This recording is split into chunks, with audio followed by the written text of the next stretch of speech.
আসসালামু আলাইকুম বন্ধুগণ, সবাই কেমন আছেন? আমরা চলে আসলাম এই সর্ষে ক্ষেতে। আমরা একটা সর্ষে ক্ষেত পেলাম। আমার সাথে আছেন আমাদের রাসেল স্যার এবং বন্ধু মোশারফ ডাক্তার। কি অবস্থা, কেমন লাগতেছে সর্ষে ক্ষেত?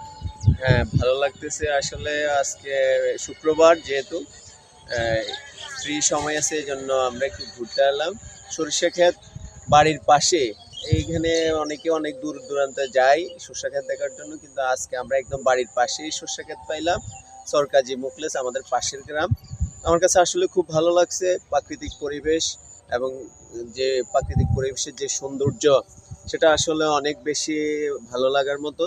তো আমি বলবো যে আমাদের সাথে ডাক্তার মোশাররফ আছে, উনি আমাকে আনার জন্য ওনাকে ধন্যবাদ। তুমি আছো, তোমারও ধন্যবাদ। ঠিক আছে। ধন্যবাদ আমাদের রাসেল স্যারকে। আসলে আমরা প্রত্যেকটা মানুষই কিন্তু কর্মব্যস্ততা নিয়ে আমাদের সময়টা কাটে। বিশেষ করে আমি একজন পল্লী চিকিৎসক। আমি রুগী নিয়ে থাকি এবং আমি চাকরি করি। চাকরি আছে, কিন্তু চাকরির ফাঁকে ফাঁকে আমরা আমাদের এই মনটাকে একটু প্রফুল্ল করার জন্য আমি মনে করি সময় পাইলে একটু এই যে বাংলাদেশে এত সুন্দর যে মনোরম দৃশ্য, যে সরিষা ক্ষেত, সরিষার যে ফুল, এরকম জায়গাতে প্রত্যেক মানুষকে একটু ঘোরা উচিত। ঘুরলে অন্তত মনটা ভালো থাকে।